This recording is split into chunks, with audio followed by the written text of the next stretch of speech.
কোথায় সে আজাদ, কোথায় সে পূর্ণ মুক্ত মুসলমান, আল্লাহ ছাড়া করে না গাড়ি ও ভয়, কোথায় সেই তার, কোথায় সে আলিম, কোথায় সে ইমাম, কোথায় সে শক্তিধর, মুক্ত জাহারের পানি শুনি কাঁপে তিনি ভুবন থর থর, কেঁপিয়াছে সে তৌহিদি সুধা, পরমামৃত হয় যাহারে হেরিয়া পরাণ পরম শান্তিতে ডুবে যায়।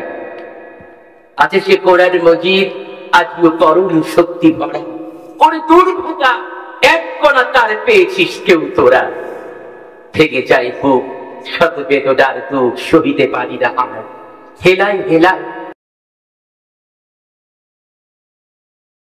তোলেরা জারি চলে পুড়ে মরি, কিভাবে কাটিবে বেলা, খোদার জমিনে আজাজিলের বিনে সর্বরাজের খেলা।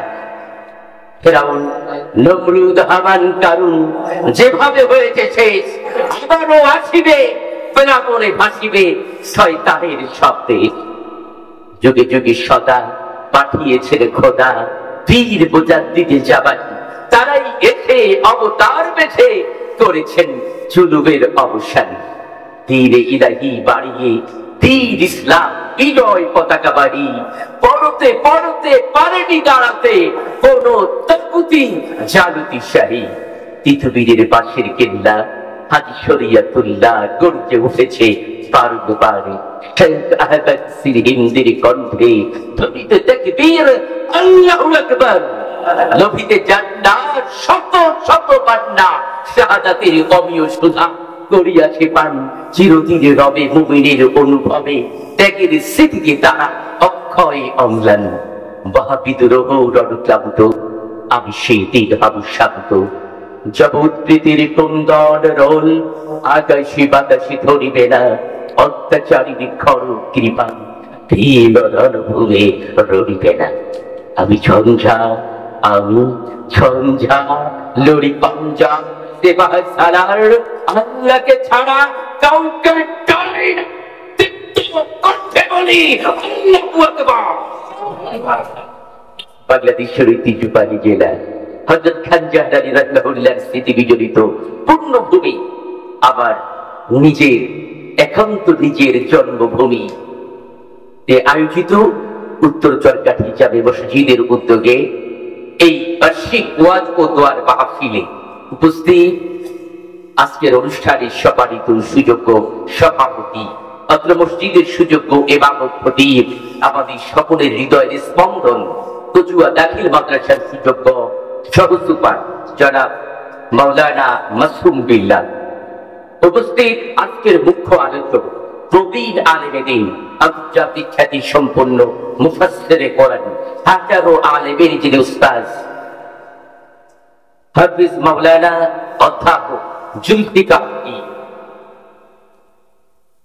দামাত বারাকাতুহু, উপস্থিত আমাদের অত্র এলাকার অত্যন্ত পরিচিত আলেমে দ্বীন হযরত মাওলানা আমজাদ হুসাইন আজাদী সহ মুআজ্জাজ উলামায়ে কিরাম, কচুয়া দাখিল মাদ্রাসার সুযোগ্য সুপার হযরত মাওলানা সাখাওয়াত হুসাইন, সম্মানিত সাংবাদিক বন্ধুগণ, প্রশাসনিক ব্যক্তিবর্গ, পর্দার আড়ালে অবস্থানরত মা খাদিজা, মা আয়েশা সিদ্দিকা রাদিয়াল্লাহু তাআলা আনহুমাদের যোগ্য উত্তরসূরিণী, আমার একান্ত প্রিয় মা ও বোনেরা, সর্বোপরি আমার কলিজার টুকরা, আমার আত্মার আত্মীয়, যাদের নিয়ে আমি গর্ব করি, যাদের ভালোবাসা মুগ্ধ আমি, সেই আমার একান্ত প্রিয় এলাকাবাসী সকলকে জানাই অন্তরের অন্তঃস্থল থেকে হৃদয় নিংড়ান ভালোবাসা বিস্মৃত সশ্রদ্ধ সালাম ও মোবারকবাদ, পৃথিবীর সর্বশ্রেষ্ঠ সম্ভাষণ, আল্লাহ তাআলা শিক্ষা দিবা সর্বোৎকৃষ্ট অভিবাদন। আরো একবার আসসালামু আলাইকুম ওয়া রাহমাতুল্লাহি ওয়া বারাকাতুহু।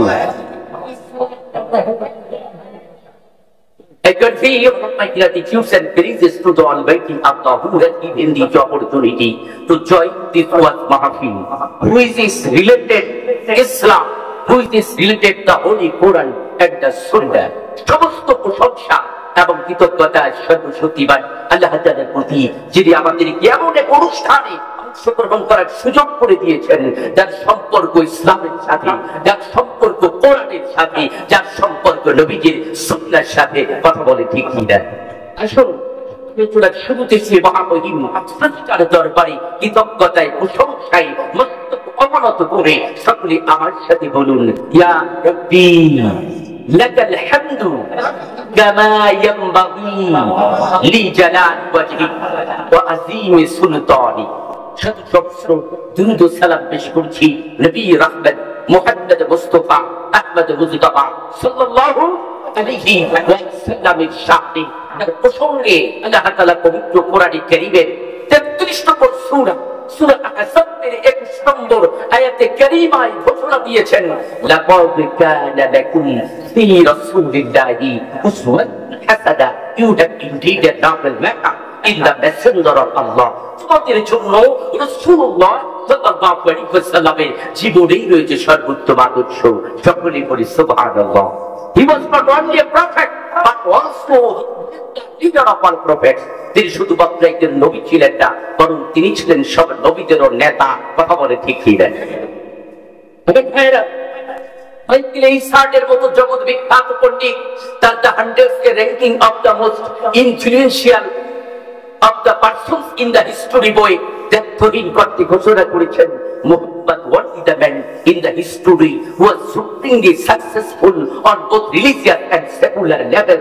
পৃথিবীর ইতিহাসে মুহাম্মদ সাল্লাল্লাহু আলাইহি ওয়াসাল্লাম একমাত্র মানব যিনি ধর্মীয় এবং জাগতিক উভয় দিক থেকে ছিলেন সর্বোচ্চ সফলকাম। চিৎকার করে বলি সুবহানাল্লাহ।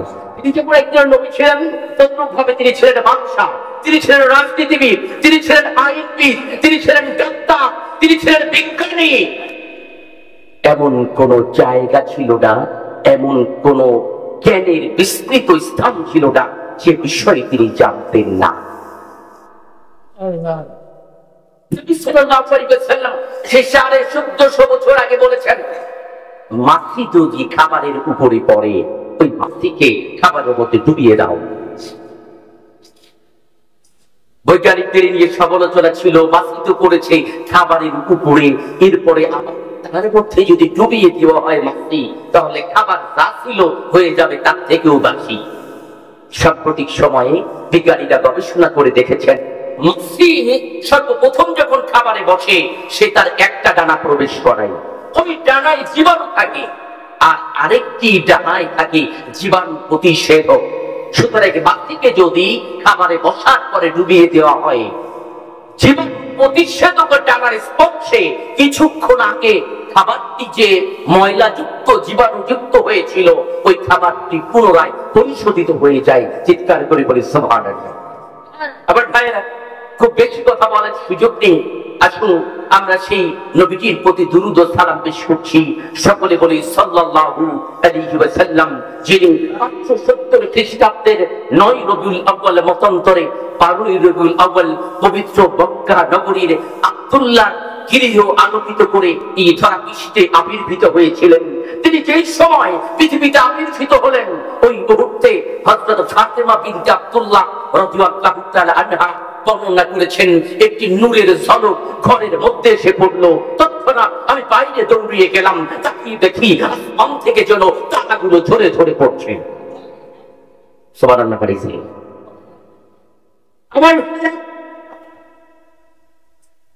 নবী সাল্লাল্লাহু আলাইহি ওয়াসাল্লামকে দুধপান করানোর জন্য হযরত হালিমা যখন তায়েফে নিয়ে গেলেন, একদিনকার ঘটনায় দুইজন সাদা পোশাক পরা লোক এসে নবীজিকে ধরে নিয়ে গেল পাহাড়ের উপর। নবীজির যে দুধ ভাই ছিল সে তৎক্ষণাৎ দৌড়িয়ে গেল হযরত হালিমার কাছে, যেমন ভাইয়ারা যেন কারা ধরে নিয়ে গেল পাহাড়ের উপরে। তৎক্ষণাৎ হযরত হালিমা দৌড়াতে মাঠের মধ্যে যায়, গিয়ে বলে, তৎক্ষণাৎ দেখি মুহাম্মদ সাল্লাল্লাহু আলাইহি ওয়াসাল্লাম মুখ মলিন করে বসে আছেন। হযরত হালিমা নবীজিকে ডেকে বললেন, মুহাম্মদ কি হলো তোমার, কি হয়েছে তোমার সাথে?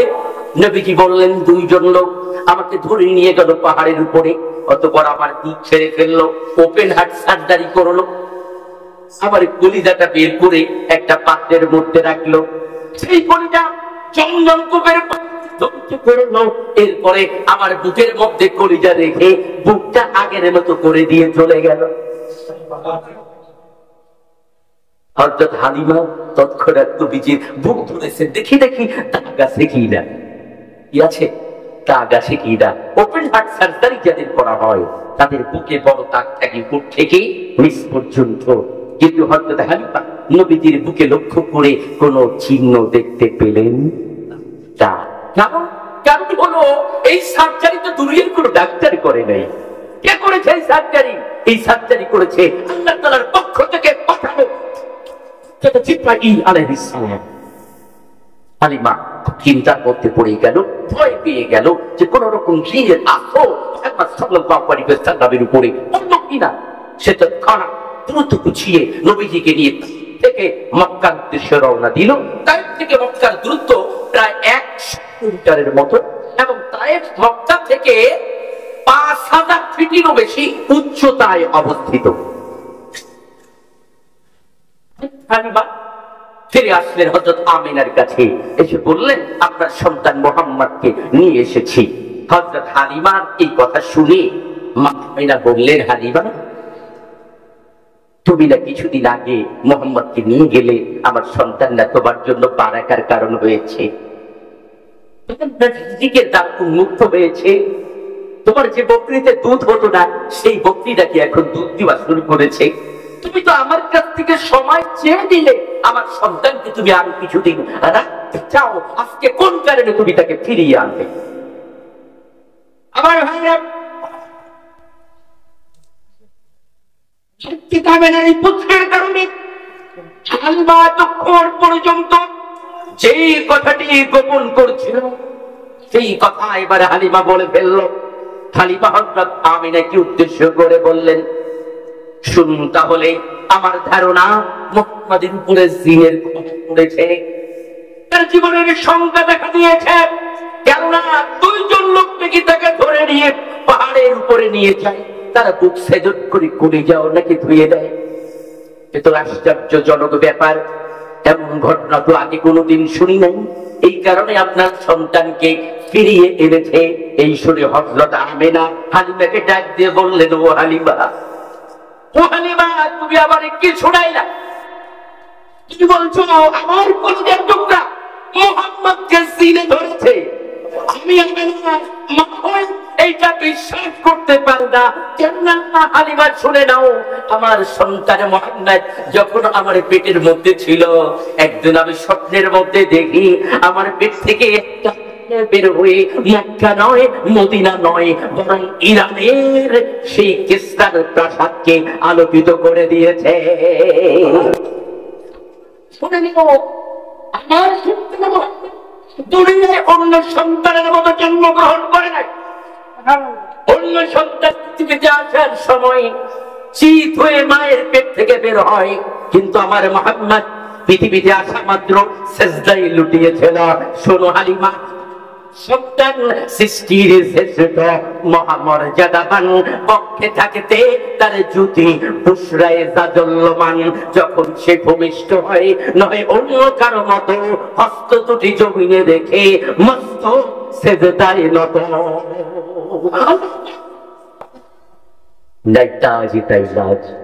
মুসলিম খুব সেজে তোরা সাজ তসলিম আর কোন রেখে শুধু আওয়াজে শুধু করে বুঝে দাও সে উচ্চারে এরা আজ ধরাবাজি পুরুষ এবিন নাচ দেখি যাচ্ছে তাহামা ইরেকে সামনে মিসের উপমানে তিহারা শরী কাহার বিরাটে দাম পরে সাল্লাল্লাহু আলাইহি ওয়াসাল্লাম। চলে আমজাউ তুলে তানজাউ ফের গুর পরি পরি ফের দৌসের আম্মান তলে কাহিনী কলসি কমসার ভর হাতে আব জং জং জাং শো দামাম দামান দামাম সামান নির্ঘটিকার দাম পরে সাল্লাল্লাহু আলাইহি ওয়াসাল্লাম। সম্মানিত দিনী ভাইরা, আমি আপনাদের সম্মুখে পবিত্র কোরআনে কারীমের সূরা নূরের 55 নম্বর আয়াতে কারিমার অংশ বিশেষ তেলাওয়াত করেছি। আল্লাহ তাআলা বলছেন, ওয়া'আদাল্লাহুল্লাযীনা আমানু মিনকুম, তোমাদের মধ্যে যারা ঈমানদার আল্লাহ তাআলা তাদের সাথে ওয়াদা করেছেন। কে ওয়াদা করেছেন? কথা বলতে হবে। কে ওয়াদা করেছেন? আল্লাহ তাআলা ওয়াদা করেছেন কাদের সাথে? যারা ঈমানদার, ওয়া আমিলুস সালিহাত, এবং যারা আমলে সলে করে, নেক আমল করে। যারা ঈমানদার এবং আমলে সলে করে, ভালো কাজ করে, তাদের সাথে ওয়াদা করেছেন কে? চিৎকার করে বলুন, কি আল্লাহ ওয়াদা করেছেন? কি ওয়াদা করলেন? লা ইয়াস্তাখলিফান্নাহুম ফিল আরদ, আল্লাহ তাআলা তাদেরকে দুনিয়ার ক্ষমতা দান করবেন, দুনিয়ার খেলাফত দান করবেন, দুনিয়ার কর্তৃত্ব দান করবেন। চিৎকার করে বলি সুবহানাল্লাহ।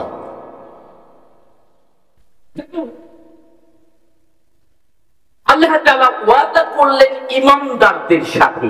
কাদের সাথে? ঈমানদার কারা? আল-ঈমান ওয়া তাসদীক বিল জিনান, ইকরার বিল লিসান ওয়া আমালু বিল আরকান। ঈমান হলো মৌখিক স্বীকৃতি, অন্তরে বিশ্বাস এবং কাজে পরিণত করার নাম হচ্ছে ঈমান। যাদের ঈমান আছে তাদেরকে বলা হয় মুমিন বা ঈমানদার। সূরা আনফালের 2 নম্বর আয়াতে আল্লাহ তাআলা চমৎকার করে ঈমানদারদের সংজ্ঞা দিয়েছেন।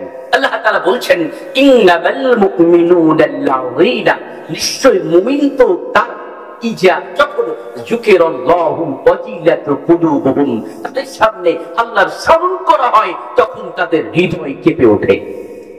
ওয়া ইজা তুলিয়াত আলাইহিম আয়াতুহু, আর যখন তাদের সামনে কোরআনের আয়াতের আলোচনা হয়, সাদাতুহুম ঈমান, তখন তাদের ঈমান আরো বেড়ে যায়।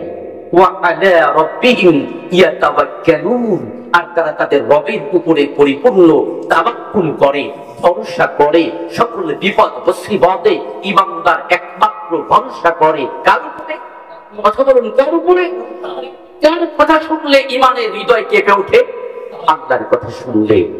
সেই আল্লাহর কথা শুনলে যাদের হৃদয় কেঁপে ওঠে, কোরআনের তেলাওয়াত শুনলে যাদের ঈমান আরো মজবুত হয়ে যায়, যারা বিপদে মুসিবতের সময় আল্লাহ তাআলার উপরেই ভরসা করে, কোনো মানুষের উপরে নয়, কোনো নেতার উপরে নয়, বরং একমাত্র শুধুমাত্র তার উপরে ভরসা করে, তারাই হচ্ছে ঈমানদার। ঈমানদার, এই ঈমানদারদের সাথে আল্লাহ তাআলা ওয়াদা করেছেন, যারা কথা কাজ সার্বিকভাবে প্রমাণ করবে যে তারা ঈমানদার। নবী সাল্লাল্লাহু আলাইহি ওয়াসাল্লামের চাচা ছিলেন হযরত আবু তালেব, নাম শুনেছেন? নবীজিকে নিজের জীবন থেকে বেশি ভালোবাসতেন, নিজের সন্তানকে পাশে ঘুমাতে দিতেন না, কিন্তু ভাতিজা মুহাম্মদ সাল্লাল্লাহু আলাইহি ওয়াসাল্লামকে পাশে দিয়ে ঘুমাতেন। শিয়াবে নামক ভয়ঙ্কর কারাগারে, ভয়ঙ্কর জেলখানায়, যা বর্তমানের আয়না ঘর থেকেও 1000 গুণ নির্মম। কেন? শিয়াবে আবু তালেব নামে যে কারাগারে নবীজি 3 বছর বা 3.5 বছর ছিলেন, সেই কারাগারে মাথার উপরে ছাউনি ছিল না, রোদ বৃষ্টি থেকে বাঁচার কোন উপায় ছিল না, পর্যন্ত হয় নাই। যে কারণে হযরত খাদিজা রাদিয়াল্লাহু তাআলা আনহা নবীজির সাথে এই 3 বছর বা 3.5 বছর জেল খাটার পরে তার গোটা শরীরে ভেঙে গিয়েছিল, এবং বের হতে মুক্তি পাওয়ার পরে হযরত খাদিজা রাদিয়াল্লাহু তাআলা আনহা ইন্তেকাল হয়ে গিয়েছে। হযরত আবু তালেবেরও এই জেল থেকে বের হওয়ার পরে ইন্তেকাল হয়ে গিয়েছে। সাহাবায়ে কিরাম রাদিয়াল্লাহু তাআলা আনহুম গণ গাছের ছাল আর পাতা খেয়ে জীবন ধারণ করেছিলেন। কথা বলেন না আমার ভাইয়েরা, সেই সময় হযরত আবু তালেব এক মুহূর্তের জন্য নবীজিকে ছেড়ে যাননি। সেই আবু তালেব যখন মৃত্যুর শিয়রে নবীজি হযরত আবু তালেবের কাছে গিয়ে বললেন, চাচা, আমি জানি আপনি মনে প্রাণে বিশ্বাস করেন আমি আল্লাহর নবী ও রাসূল। চাচা, আপনি আমার সাথে 3.5 বছর জেল খেটেছেন, কোন কাফিরকে আমার গায়ে হাত তুলতে, বরং আপনি তাদেরকে দ্ব্যর্থহীন কণ্ঠে বলেছেন মুহাম্মদ জাবরের সত্য বলে। সুতরাং চাচা, একটা কাজ বাকি আছে, আপনি যদি সামনে ঈমানের ঘোষণাটা দিয়ে যেতেন, সবার সামনে কালিমাটা যদি ঘোষণা করতেন, চাচা আপনার জন্য কিয়ামতের ময়দানে জান্নাতে যাওয়ার জন্য। নবী কি কথা বলার সাথে সাথে Mister Abu Jahl, the leader of Mecca, Abu Jahl ডাক দিয়ে বলল, ভাইজান, এই সময় মরার আগে তুমি যদি মোহাম্মদ তাকে দলে যোগ দাও, তাহলে আমার বাপ দাদাদের মুখে কি চুনকালি পড়ে যাবে না? তুমি সম্মান ধ্বংস করে দেবে। হযরত আবু তালেবের ভাগ্যে আরে কানে বা নসিব হলো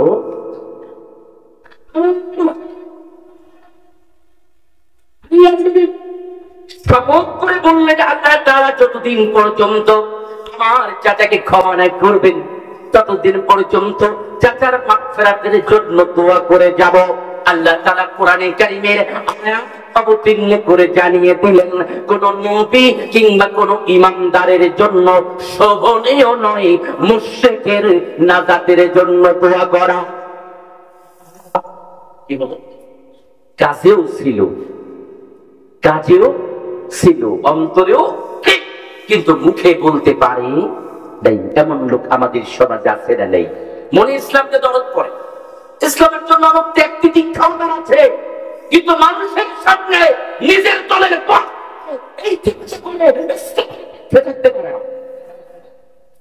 পরিণতি বোঝা গেল। আল্লাহ বললেন, নবী এবং ইমানদারদের জন্য শোভনীয় নয় মুশরিকদের নাজাতের জন্য দোয়া করা। অর্থাৎ নবীজিও দোয়া করলে হবে না, করবেন না, এটাই স্বাভাবিক। কিয়ামত পর্যন্ত ইমানদাররাও এই জাতীয় লোকদের দোয়া করবে না, যাদের অন্তরে থাকবে ঠিকই, বাহ্যিকতায় ইসলামের পক্ষে থাকতে পারবে না, তাদের জন্য দোয়া করাও আল্লাহ তাআলা নিষিদ্ধ করে দিলেন। কথা বোঝেন নাই? এবার জানাজা 5 বার দেন, 10 বার দেন, কোনো লাভ আছে? কি বলেন, লাভ আছে? নবীজির দোয়ার থেকে শক্তিশালী পাওয়ারফুল কোনো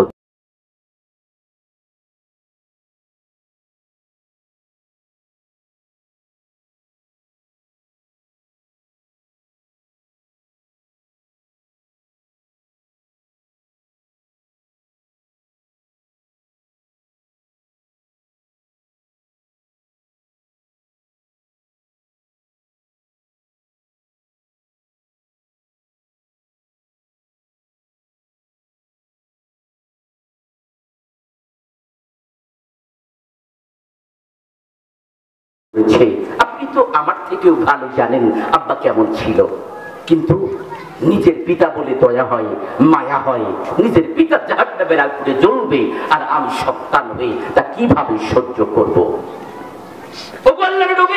আপনার একটা জুব্বা যদি আমার পিতার কাফনের জন্য দিতেন, তাহলে সেই জুব্বার বদৌলতে বরকতে আল্লাহ যদি আমার পিতাকে নাজাত দেন। দয়ার নবী, মায়ার নবী দেরি করেন নেই, বরং তৎক্ষণাৎ ঘর থেকে নিজের একটা জুব্বা এনে হযরত আব্দুল্লাহর হাতে দিয়ে বললেন, যাও এই জামা দিয়ে আব্দুল্লাহ ইবনে উবাইয়ের কাপড়ের ব্যবস্থা করো, আর কান্না করো না, আমি মুহাম্মদ রাসূলুল্লাহ তোমার পিতার জানাজা পড়াবো। বুঝে নেবেন পয়েন্টগুলো। আমার ভাই, আল্লাহর নবী যখন জানাজা রওনা করলেন, এর মধ্যে হযরত ওমর নবীজির জামার পিছন দিয়ে টেনে ধরেছেন, টেনে ধরে বললেন, ওগো আল্লাহর নবী, এই লোকটার জানাজা আপনি পড়াবেন না। উহুদের প্রান্তর থেকে 300 লোক ভাগিয়ে এনেছে যুদ্ধ থেকে, গোপনে গোপনে কাফিরদের সাথে সম্পর্ক রেখেছে, বাহ্যিকতায় আপনার প্রশংসা করেছে ঠিকই, বাহ্যিকতায় মসজিদে নববীতে আপনার পিছনে নামাজ পড়েছে ঠিকই, কিন্তু গোপনে গোপনে নিজের ক্ষমতা পাকাপোক্ত করার জন্য কাফেরদের সাথে সম্পর্ক রেখেছে, আতায়াত করেছে। এই লোকটার জানাজা আপনি পড়াবেন না। আল্লাহর নবী হযরত ওমরকে ধমক দিয়ে বললেন, ওমর, যদি এই লোকটাকে আল্লাহ মাফ করে তোমার কি কোনো ক্ষতি আছে? হযরত ওমর বললেন, ইয়া রাসূলুল্লাহ, ক্ষতি নেই, আল্লাহ যদি মাফ করে আমার। আল্লাহর নবীজি আব্দুল্লাহ ইবনে উবাইয়ের জানাজা পড়লেন। এমনকি কোন কোন বর্ণনা এসেছে নিজের কবরের মধ্যে পর্যন্ত নামলেন, জানাজার মধ্যে বড় দোয়া করলেন, যত বড় দোয়া তিনি সাধারণত করতেন না। কোরআনে কারীমের আয়াত অবতীর্ণ করে জানিয়ে দেয়া হলো, ওগো নবী, এই লোকের জন্য যদি 70 বার মাগফিরাতের দোয়া করেন আল্লাহ কবুল করবে না। কি বুঝলেন? নবীজির জামা দিয়ে দেওয়া হলো কাফন, নবীজি নিজে দিলেন দাফন, পড়ালেন জানাজা, তারপরেও আসলো কাজে? কাজে আসলোটা কেন? আব্দুল্লাহ ইবনে উবাই বাহ্যিকতায় ঠিক থাকলেও তার অন্তরে সমস্যা ছিল। আমার ভাইয়ের, আমি কথা বলছিলাম, আল্লাহ তাআলা ওয়াদা করেছেন ইমানদারদের সাথে, যারা ওই আবু তালেবের মতো অন্তরে করবে, কাজে দেখাবে, কিন্তু মুখে বলবে না, তাদের সাথেও নয়। আবার আব্দুল্লাহ ইবনে উবাইয়ের মতো মুখে বলবে, কাজেও কিছুটা করবে, অন্তরে নয়, এমনদের সাথে না। বরং আল্লাহ ওয়াদা করেছেন সেই ইমানদারদের সাথে, যারা মুখেও বলবে, কাজেও করবে, অন্তরেও বিশ্বাস করবে, অন্তরেও বিশ্বাস করবে। যেমন ইমাম ছিল সাহাবায়ে কেরাম রাদিয়াল্লাহু তাআলা আনহুমদের, যেমন ইমাম হযরত সুমাইয়া রাদিয়াল্লাহু তাআলা আনহার উপরে নির্যাতন হয়েছে, তাকে শহীদ করা হয়েছে। হযরত খাব্বাবের উপরে নির্যাতন হয়েছে, হযরত আম্মার ইবনে ইয়াসিরের উপরে নির্যাতন হয়েছে।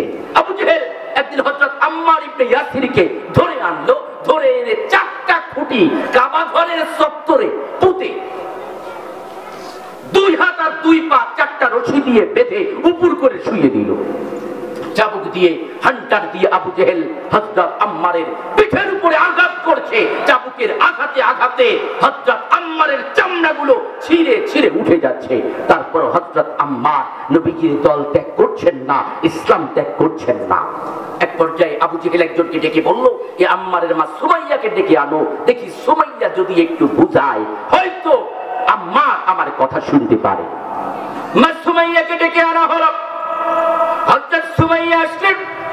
আবু জেহেল ডাক দিয়ে বললেন, সুমাইয়া, তোমার এই পাগল ছেলেটারে এত মারলাম, রিমান্ডে এত নির্যাতন করলাম, পিছের ছাল চামড়া পর্যন্ত তুলে দিলাম, তারপর সে মুহাম্মাদের দল ছাড়ে না, আমার দলে যোগ দেয় না। তুমি একটু ওরে বুঝাও, ও যেন মুহাম্মাদের দল ছেড়ে দিয়ে আমার দলে যোগ দেয়। এই কথা শুনে না সুমাইয়া হযরত আম্মারের সামনে দাঁড়ালেন। ভালো করে বুঝে নেবেন, কোন মা তার জীবন থেকে সন্তানকে বেশি ভালোবাসে। কারণ আমার সন্তানকে জন্ম দেওয়ার সময় হামালাতুহু উম্মুহু ওয়াহানান আলা ওয়াহানিল, কষ্টের পর কষ্ট করে গর্ভে ধারণ করেছেন মা। মেডিকেল সায়েন্স আমাদের জানিয়েছে, একজন সন্তান জন্ম দেওয়ার সময় মায়ের 57 ইউনিট কষ্ট সহ্য করতে হয়, অথচ একজন পুরুষ 45 ইউনিটের বেশি কষ্ট সহ্য করতে পারে না। মানে 45 যদি 46 হয়ে যায়, পুরুষের মৃত্যু হয়ে যাবে। সেই জায়গায় 12 ইউনিট বেশি কষ্ট সহ্য করে মা এই দুনিয়ায় সন্তানকে জন্ম দেওয়ার ওসিলা হয়। সেই মা নিজের চোখের সামনে দেখছেন তার কলিজার টুকরা আম্মারকে উপর করে শুয়ে রাখা হয়েছে, পিঠ দিয়ে ফেলকি দিয়ে রক্ত পড়ছে। এই দৃশ্য দেখার পরেও শক্তভাবে নিজের সন্তানকে ডেকে বললেন, আম্মার, বাবা আম্মার, তুমি না আমায় কালেমার দাওয়াত দিয়েছিলে? খবরদার আম্মা, আবু জেহেল তোমাকে মারতে মারতে যদি শহীদ করে দেয়, তারপরও খোদার কালেমা ছাড়বে না, নবীর দল ছাড়বে না। আমার ভাইয়ের এই কথা শুনে আবু জেহেল হযরত সুমাইয়াকে ডেকে বলল, সুমাইয়া, তোমারে ডেকে আনলাম আম্মারকে বুঝাবার জন্য, কিন্তু কথাবার্তা শুনে মনে হয় তুমিও একই দলের লোক, তুমিও একই দলের লোক। এই বলে সুমাইয়া রাদিয়াল্লাহু তাআলা আনহাকে প্রহার করতে লাগলো।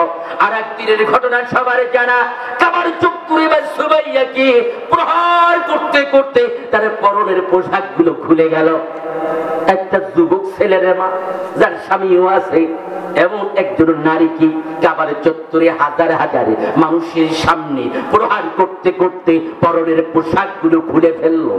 তিনি মন্দিরের শেষে উপলব্ধি করার চেষ্টা করুন, এখানে শেষ নয়। অতঃপর আবু জেহেল একটা বর্ষা উঠিয়ে মা সুমাইয়ার নিম্নাঙ্গে ঢুকিয়ে দিল।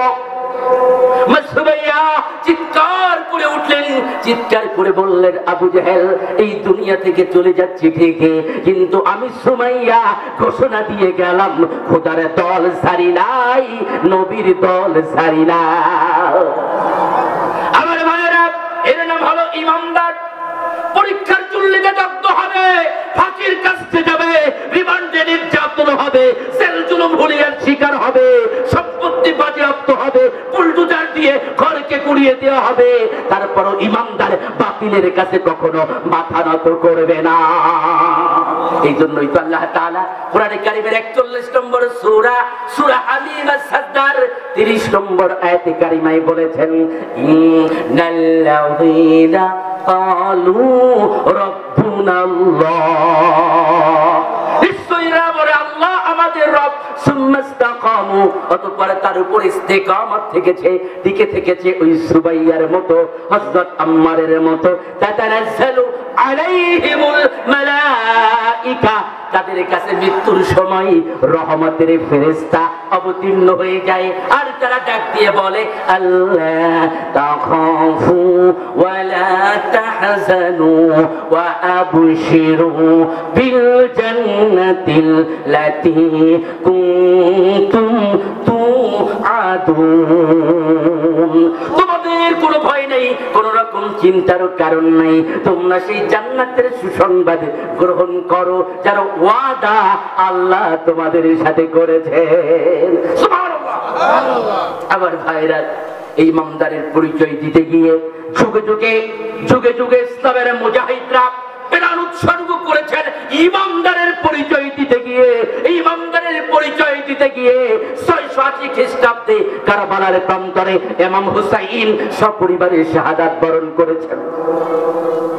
শাহাদাতের পূর্ব দিবসে 10 হিজরির আগের দিন, নবম 10 মুহররমের আগের দিন 9 মুহররম, ইমাম হুসাইন রাদিয়াল্লাহু তাআলা আনহু তাঁবুর মধ্যে চোখে হঠাৎ চন্দ্রের ভাব, এর মধ্যে স্বপ্নের ভিতরে দেখতে পেলেন তার সামনে দাঁড়িয়ে আছেন বিশ্ব মানবতার মুক্তির কান্ডারি, তার প্রিয় নানাজান হযরত মুহাম্মদুর রাসূলুল্লাহ সাল্লাল্লাহু আলাইহি ওয়াসাল্লাম।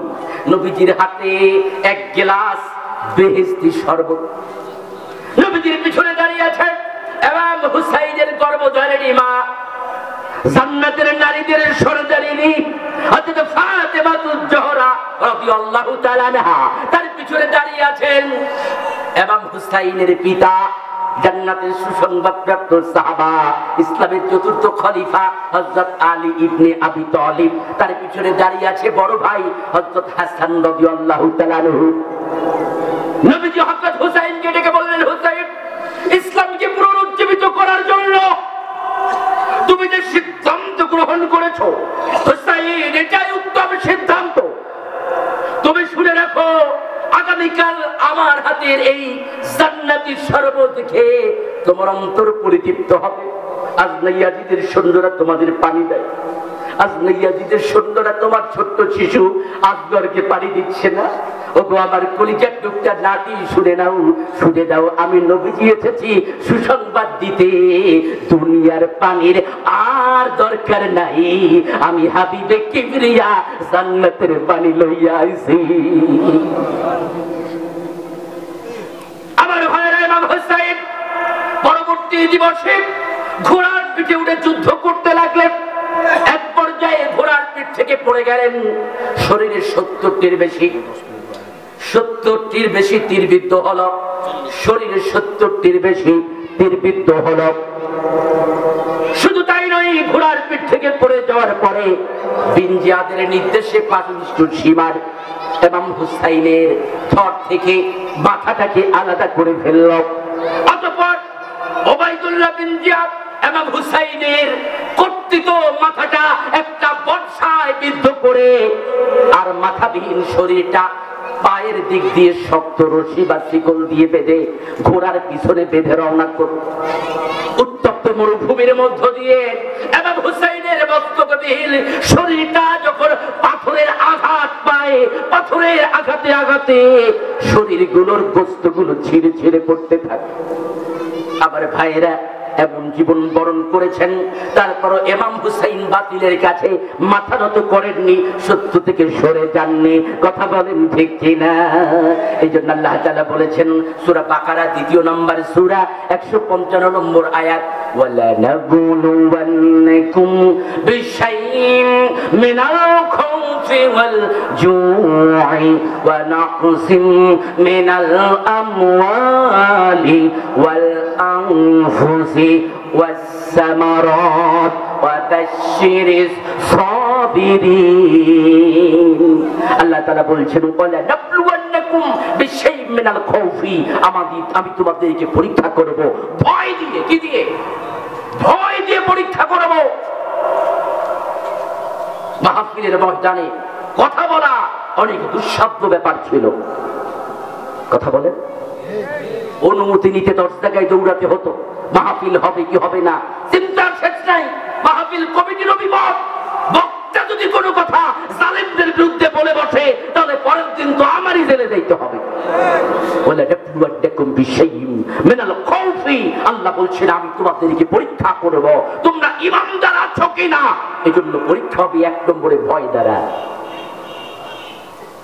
বলে জুই, ক্ষুধার যন্ত্রণা দ্বারা। কিসের যন্ত্রণা? ক্ষুধার যন্ত্রণা দ্বারা। ফসল চাষ করতে পারবে না, জমি আর একজন দখল করে নিবে। সরকারি দলের লোকজন তোমার ভাতার কাঠ কেটে নেবে। মিনাল খাউফি ওয়াল জুই, ক্ষুধার যন্ত্রণা দিয়ে আমি আল্লাহ পরীক্ষা করব। বিশাইইন মিনাল খাউফি, ভয় দ্বারা, ওয়াল জুই, ক্ষুধার যন্ত্রণা দ্বারা, ওয়া নাকসিম মিনাল আমওয়াল, সম্পদের ক্ষতি দ্বারা, ওয়াল আনফুসি, জীবনের কষ্ট, এমনকি প্রাণহানি দ্বারা, ওয়াস সামারাত, এবং ফসলের ক্ষতি দ্বারা। ওয়া বাশশিরিস সাবিরিন, নবী হে বলে দেন এই 5 রকম পরীক্ষা আসার পরেও যারা পরীক্ষার চুল্লিতে দগ্ধ হয়ে খাঁটি ঈমানদারের পরিচয় দিতে পারবে আমি আল্লাহ তাদের জন্য সুসংবাদ দিলাম। চিৎকার করে বলি সুবহানাল্লাহ। আমার ভাইরা, এ কারণেই হানাফি মাযহাবের ইমাম সাহাবায়ে কেরাম রাদিয়াল্লাহু তাআলা আনহুমদের পরে যাকে মর্যাদার সর্বোচ্চ শিখরে স্থান দেওয়া যায় তিনি হলেন ইমাম আযম আবু হানিফা রাহমাতুল্লাহ আলাইহি। ইমাম আযম আবু হানিফা রাহমাতুল্লাহ আলাইহিকে খলিফা মনসুর কারাগারে পাঠাইলো। কোথায়? জেলখানায় পাঠাইলো। একদিন ইমাম হুসাইনের মা, একদিন ইমাম আযমের মা কারাগারে দেখা করতে এসেছেন, ইমাম আযমকে দেখতে এসেছেন। ইমাম আযম ইয়াতীম ছিলেন, ছোট্টবেলায় নিজের পিতাকে হারিয়েছিলেন। ইমাম আযমের মায়ের এক হাতে একটা দুধের গ্লাস আর এক হাতে একটা ঝাঁটা। কি ঝাঁটা? কারারক্ষীকে বললেন, কারারক্ষী আমাকে একটু সুযোগ করে দাও, আমার কলিজার টুকরা নোমানের সাথে আমি দেখা করতে যাই। ইমাম আযমের প্রকৃত নাম নোমান বিন সাবিত।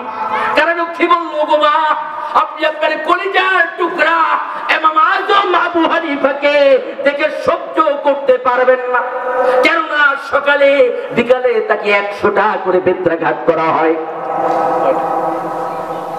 সকালে বিকালে 100টা করে বেত্রাঘাত করা হয়।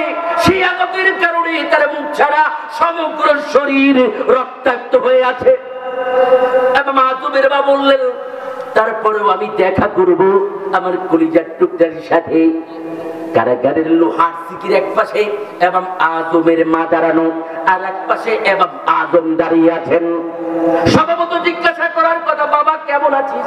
যেহেতু শুনেছেন সকালে বিকালে 100টা করে বেত মারা হয়, মুখ ছাড়া সারা শরীর রক্তাক্ত হয়ে আছে, সুতরাং তিনি এই প্রশ্নটি করার কথা, বাবা আছিস কেমন? কিন্তু ইমাম আযমের মা ভালো মন্দ জিজ্ঞাসা না করে ইমাম আযমকে ডেকে বললেন, নোমান, তুই কি বাদশার সাথে আতায়াত করেছিস নাকি? তুই কি খলিফা মনসুরের বশ্যতা স্বীকার করে নিয়েছিস নাকি? আমারে বল। ইমাম আযম তৎক্ষণাৎ জবাব দিলেন, মা গো, তোমার নোমান যদি খলিফা মনসুরের বশ্যতা স্বীকার করে নিত, অনেক আগেই তুমি তোমার এই সন্তানকে তোমার ঘরের মধ্যে পেতে। ইমাম আযমের মা এবার দুধের গ্লাসটা বাড়িয়ে দিয়েছেন, এই নে বাবা, এই দুধটুকু কার শুনে রাখ। আজ যদি শুনতাম তুই বাতিলের সাথে আপোষ করেছিস, আজ যদি শুনতাম তুই খলিফা মনসুরের কথা মেনে নিয়েছিস, তাহলে আমার বাকি হাতে ছিল ঝাঁটা। এই ঝাঁটা দিয়ে আমি তোকে প্রহার করতাম। আল্লাহু আকবার। আমার ভাইয়ের ইমাম আযম আবু হানিফা রাহমাতুল্লাহ আলাইহিকে কারাগারে বিস্ফোরণ করিয়ে নির্মমভাবে শহীদ করা হয়েছে। ইতিহাস শুধু পুরাতন নয়, নতুন ইতিহাসও আছে না নাই? নতুন ইতিহাসও আছে।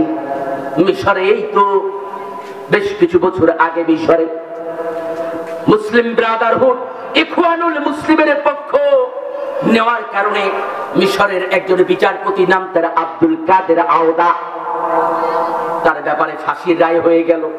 ফাঁসির রায় যখন হলো, আব্দুল কাদের আওদা রায় শোনা মাত্র হাসতে লাগলেন।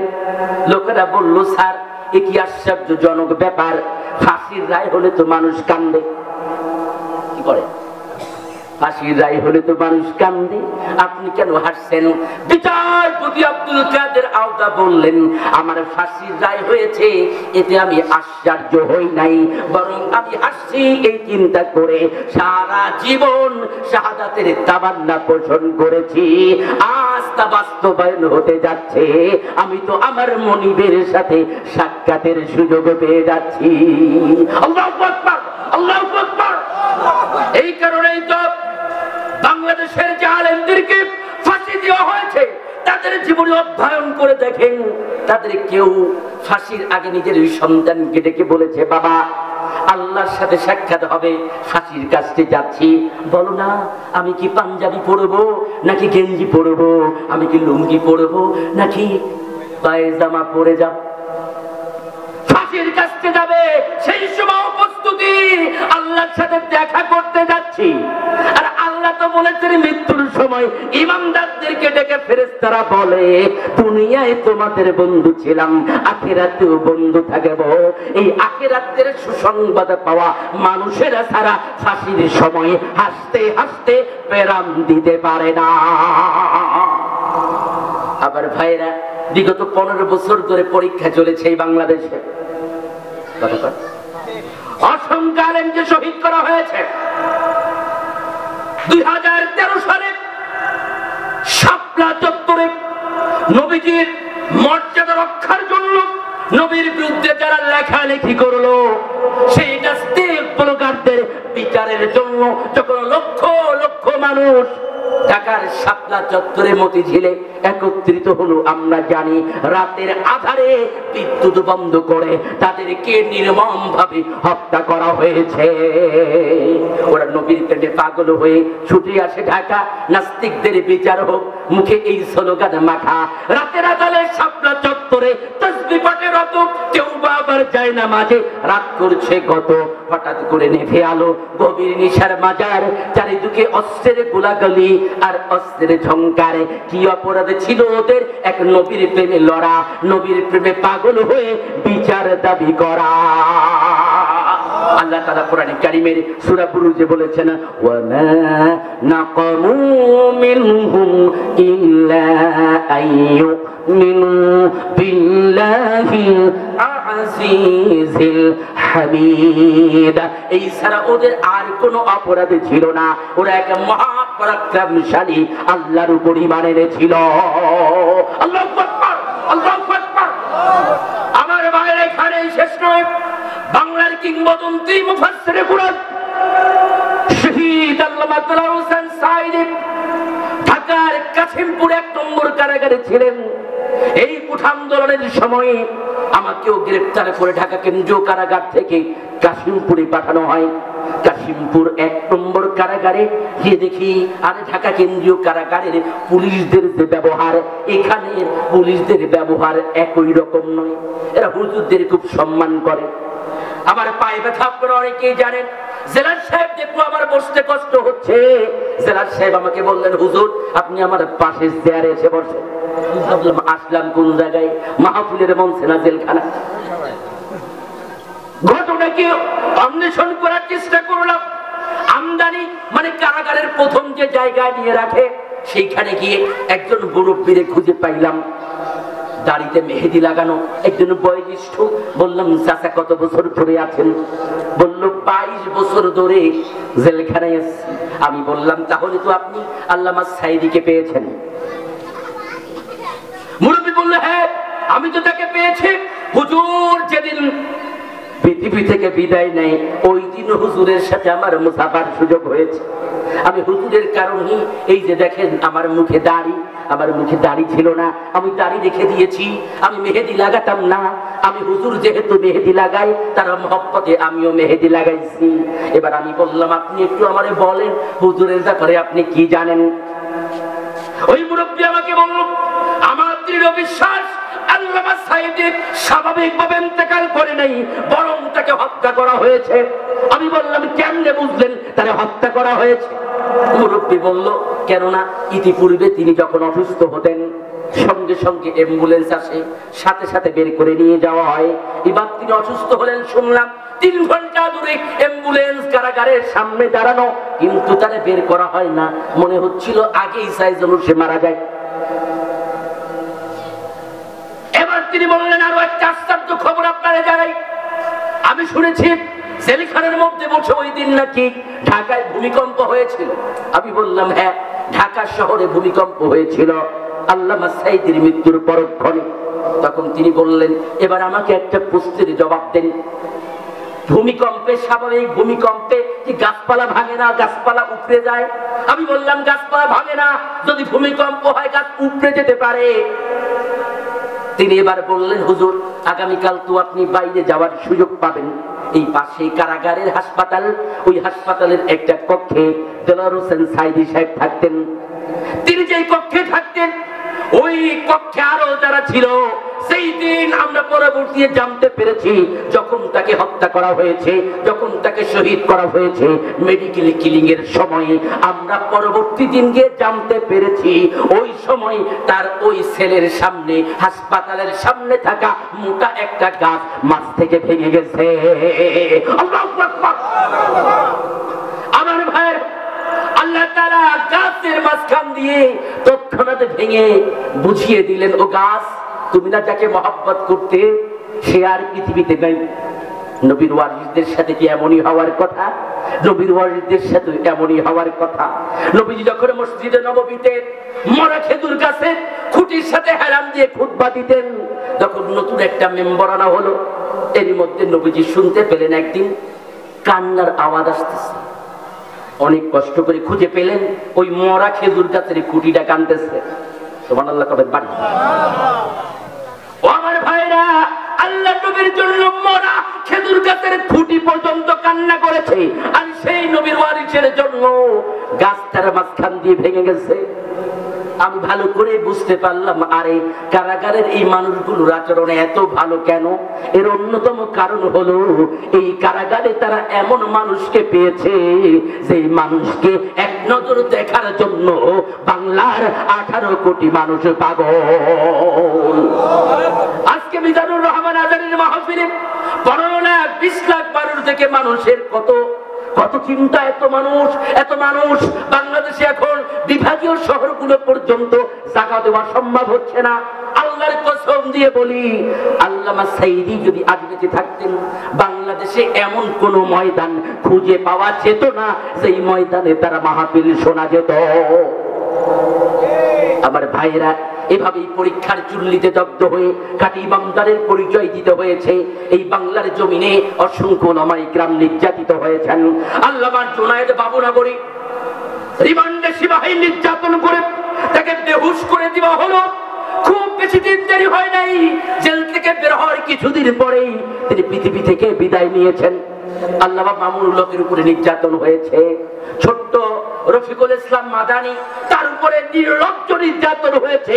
উলঙ্গ করে নারীদের দিয়ে তাকে আলিঙ্গন করে ছবি পর্যন্ত তুলে ছবি ভাইরাল করার হুমকি দেওয়া হয়েছে। হাজার হাজার মানুষকে হত্যা করা হয়েছে। আয়নাঘর তৈরি করে নির্মমভাবে মাছের পথ রাখা হয়েছে।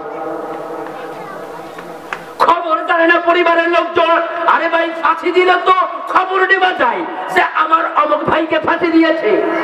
আজ মা কান্না করে সন্তান বোধহয় ফিরে আসে, আজ সন্তান কান্না করে আব্বু কোথায় গেল, আব্বু হয়তো ফিরে আসবে। স্ত্রী কান্না করে আরে সন্তান দিয়ে আমি কোথায় যাব। যেহেতু স্বামী ফিরে আসার সম্ভাবনা আছে সেহেতু বিয়ে শাদীও করার সুযোগ তারা পায় না। এই নির্মম যাপন করতে হয়েছে। প্রায় 1000-এর মতো খুনের অভিযোগ পাওয়া গেছে বিগত 2-3 বছরের মধ্যে। এখানেই শেষ নয়, এখানেই শেষ নয়। সর্বোচ্চ আমরা দেখেছি এই দেশের নিরপরাধ ছাত্র জনতার উপরে অত্যাচারের স্টিম লোডার চালিয়ে হেলিকপ্টার দিয়ে গুলি করে পর্যন্ত ছাত্র জনতাকে হত্যা করা হয়েছে। এমনকি 4 বছরের ছোট্ট বাচ্চা পর্যন্ত তাদের গুলি থেকে রক্ষা পায় না। এত জুলুম হলো, এত নির্যাতন হলো, আলেমদের উপরে নির্যাতন হলো, মুসলমানদের উপরে নির্যাতন হলো, সাধারণ মানুষদের উপরে নির্যাতন হলো, এমনকি হিন্দু পরিবারগুলোর উপরে নির্যাতন হয়েছে। এটা হিন্দুরা বলেছে। এমন নির্যাতন হওয়ার পরেও এখনো 2-4 জন পাওয়া যায় তাদের লোক। আরে তোমাদের কি বিবেক ফিরবে না? তোমাদের কি বিবেক ফিরবে না? খতামাল্লাহু আলা কুলুবিহিম, আল্লাহ বলেছেন ওদের অন্তরে মোহর দিয়েছেন। আমার মনে হয় ওদের অন্তর জাহান্নামের জন্য নির্ধারিত হয়েছে, বিদায় ওদের বিবেক আজও ফেরে নাই। সুতরাং আমার ভাইয়েরা, বাধা আসবে, বিপত্তি আসবে, হুমকি আসবে, তারপরও ইমানদারেরা দিনের উপরে টিকে থাকবে। উত্তাল তরঙ্গের বিক্ষিপ্ত রাশিমালা দেখে ওরে ভয় করো না এগিয়ে যেতে। শত তরঙ্গ শত রাশিমালা পিছনে ফেলে সম্মুখ পারে অবিরাম চলবে সাহসী বলে। বাতিলের হুঙ্কার গর্জন, রক্তচক্ষু ও যে ক্ষণিক্ষণ। মেঘ কখনো সূর্যকে ঢাকতে পারে না সারাক্ষণ। সূর্য তার আলো বিস্তৃত করে ঠিকই বেরিয়ে আসে। সুতরাং ভয়কে দুর্দান্ত গতিতে এগিয়ে যাবে দুঃসাহসে। বাঘ কখনো পালায়ন করেছে গরুর ওই হাম্বা হাম্বা রবে। এমন দৃশ্য কে দেখেছে আমাদের এই ভবে? তুমি দুরন্ত দুর্বার দুঃসাহসী, অজর শক্তি তোমার বুকে। বাতিলের ভয় কম্পিত হয়ে মরবে না ধুকে ধুকে। মুসলিম তুমি বীরের বেশে চলবে অবিরত। হোক বাতিল শূন্য অত্যাসজ্জিত লক্ষ কোটির মতো, তোমার শির উঁচু রবে সদা। বাতিলের তরে কম্পন, প্রয়োজনে তুমি দুনিয়ার জীবন করে দেবে বিসর্জন। মুসলমানরা জীবন দিয়ে দেবে, তারপর বাতিলের কাছে মাথা নত করবে। কষ্ট হচ্ছে আপনাদের?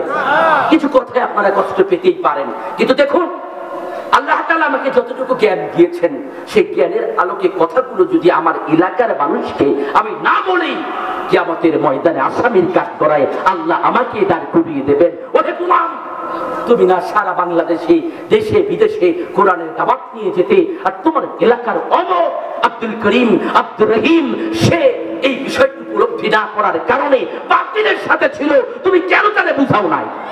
কিন্তু বাচ্চারা কান্না করছে, আমি মা হই তা কেমনে সহ্য করি? মা হই কেমনে সহ্য করি? বাচ্চারা কান্দে, তোদের সান্ত্বনা দেওয়ার জন্য চুলার উপরে হাড়ি দিয়ে পানি রেখে জ্বালাচ্ছি। হযরত ওমর বললেন, মাগো তুমি একটু অপেক্ষা করো, আমি আসছি। হযরত ওমর রাজকোষাগারে ফিরে গেলেন। হযরত ওমর কি অর্ধ পৃথিবীর সম্রাট, অর্ধ পৃথিবীর খলিফা। সেই ওমর তৎক্ষণাৎ গভীর রাতে রাজকোষাগারে ফিরে গিয়ে গোলাম আসলামকে বললেন, আসলাম একটা আটার বস্তা আমার মাথায় তুলে দাও। ভালো করে বলবেন, কিসের বস্তা? আটার বস্তা মাথায় তুলে দাও। গোলাম আসলাম বলল, আমিরুল মুমিনিন, আটার বস্তা বহন করার জন্য আমি আছি, আপনি কেন আটার বস্তা নিয়ে যাবেন? হযরত ওমর বললেন, আসলাম যে অপরাধ আমি ওমর করেছি, আটার বস্তা নিজের মাথায় না নিলে সে অপরাধের প্রায়শ্চিত্ত হবে। হযরত ওমর আটার বস্তা দিয়ে উপলব্ধি করুন, অর্ধ পৃথিবীর সম্রাট, অর্ধ পৃথিবীর রাজা, যার ভয়ে তৎকালীন রোম পারস্য পর্যন্ত কম্পিত হয়েছে, সেই খলিফা রাতের আধারে আটার বস্তা মাথায় নিয়ে দৌড়াচ্ছে। মহিলার বাড়ি গিয়ে আটার বস্তা নামিয়ে নিজে আটা সিদ্ধ করে রুটি বানিয়ে বাচ্চাদের ঘুম থেকে জাগিয়ে তাদের মুখে তুলে দিলেন। হযরত ওমর যখন এইগুলো করে মহিলার বাড়ি থেকে বিদায় নেবেন, তখন মহিলা ডাক দিয়ে বলছে, হে পথিক তুমি কে? তোমাকে তো আমি চিনি না, কিন্তু ওমর না হয়ে তোমার মতো একটা লোক যদি এই মদিনার খলিফা হতো তাহলে তা কতই না ভালো হতো। সুবহানাল্লাহ, সুবহানাল্লাহ। হযরত ওমর নিজের পরিচয় দিলেন না, ফিরে গেলেন। পরের দিন হযরত ওমর চিঠি পাঠিয়েছেন মহিলার বাড়িতে। মহিলা ভাবলো ঘটনা কি খলিফার চিঠি, ভয়ে থরকম্প। গতকালকে আমি খলিফার ব্যাপারে একটা খারাপ মন্তব্য করেছিলাম, হয়তো কোনো গুপ্তচর খলিফার কাছে সেই খবর দিয়ে দিয়েছে। মহিলা কাঁপতে কাঁপতে মসজিদে নববীতে গেল। মসজিদে নববীর মধ্যে ঢুকে মহিলা তাকিয়ে দেখে, আরে গতকাল রাতে আটার বস্তা মাথায় নিয়ে রুটি বানিয়ে আমার বাচ্চাদের যে খাইয়ে দিল খলিফার চেয়ারে আর কেউ নয়, ওই লোকটাই বসা। আল্লাহু আকবার, আল্লাহু আকবার। মহিলা হাউ মাউ করে কান্না জুড়ে দিয়ে বলল, আমিরুল মুমিনিন, আমি আপনাকে চিনতে পারি নাই, আপনি আমাকে মাফ করে দেন, আমি একটা খারাপ বক্তব্য করেছি। হযরত ওমর মদিনার অসংখ্য মানুষের সামনে বললেন, ওগো মা, এখানে তোমাকে ডেকে আনা হয়েছে তোমার ক্ষমা চাওয়ার জন্য নয়, বরং সব মানুষের সামনে তুমি বলো তুমি আমি ওমরকে মাফ করেছো কিনা। কারণ আমার দায়িত্ব ছিল তোমার বাড়ি খাবার পুরানোর আগে পৌঁছে দেওয়া। এর নামই হলো ইসলাম, এর নামই হচ্ছে আমলে চলে। এমন নেতা আমরা চাই কি চাই না? এমন নেতা যদি আসে, আল্লাহ তাআলা এই ময়দানকে উর্বর করে দেবেন। নবীজি মক্কা থেকে মদিনায় যে রাস্তা দিয়ে হিজরত করে গিয়েছিলেন, সেই রাস্তায় সোনার বড় বড় খনি পাওয়া গেছে, সুবহানাল্লাহ বলবেন না? এমনকি পৃথিবীর সব থেকে দামি সোনা পাওয়া গেছে নবীজির হিজরতের রাস্তা দিয়ে। সুতরাং এই জমিনে যদি ইসলাম প্রতিষ্ঠিত হয়, এই জমিনে যদি কোরআন সুন্নাহর বিধান প্রতিষ্ঠিত হয়, এই জমিনকে আল্লাহ বহুগুণ উর্বর করে দেবেন। এই দেশের গরিবদেরকে আল্লাহ ধনী বানিয়ে দেবেন। এটা আল্লাহর ওয়াদা। আর আল্লাহ বলেছেন, ঈমান এবং আমলে সলে যদি থাকে, তোমাদেরকে ক্ষমতা দেওয়ার ওয়াদা আমি আল্লাহ করলাম, আল্লাহ করলাম। সুতরাং আসুন ঈমান এবং আমলে সলের বলে এগিয়ে যায় সম্মুখ সমরে আল্লাহর দ্বীন বিজয় করার জন্য। জাগো মুসলিম জাগো, তোমরা করো ভীরু কাপুরুষ জাতি নাও, করো অসহায় নিঃসম্বল নাও, তোমাদের রুধির ধারায় বহমান ইমানি তারুণ্যের জয়গান। আল্লাহর সহযোগিতা তোমার পক্ষে, আল কুরআন তোমার পক্ষে। পৃথিবীর কোন শক্তি দমাতে পারেনি তোমাদের, পারবে না কোনোদিন। কথা বলেন ঠিক কিনা? আসুন আবার ফিরে হীরার আলোর দিন রহমের দুয়ার খুলে দেন হে রাব্বুল আলামিন। সকলের কাছে দোয়া কামনা করে আজকের মতো এখানেই বিদায় নিচ্ছি। এই মুহূর্তে আমার চলে যেতে হবে আরেকটি মাহফিলে, রাত 10টা থেকে কথা বলার কথা আছে। হুজুর তো আছে, আমি তো আগেই বলেছি কথা বলবো না, শুধু একটু কুশল বিনিময়। আবার রাতেই ঢাকায় ফিরে যাওয়ার চিন্তা। সকাল 10টায় আবার জাতীয় প্রেস ক্লাবে যাকাত ওয়েলফেয়ার ফাউন্ডেশনের সম্মেলন আছে। সবার কাছে দোয়া কামনা করে আজকের মতো এখানেই বিদায় নিচ্ছি। আল্লাহ তাআলা আপনাদের ঐক্যবদ্ধ হয়ে ইসলামের জন্য কবুল করুন, রহমতের চাদরে সকলকে মুড়ে নিন। আমরা যেন একজন নামাজি দিনদার নেতা সমাজের প্রতি স্তরে পাই। আল্লাহ এমনকি কবুল করুন, চক্ষু শীতলকারী নেতা দেখে যাওয়ার তৌফিক দান করুন। আমিন। ওয়া আখিরু দাওয়ানা আলহামদুলিল্লাহি রাব্বিল আলামিন।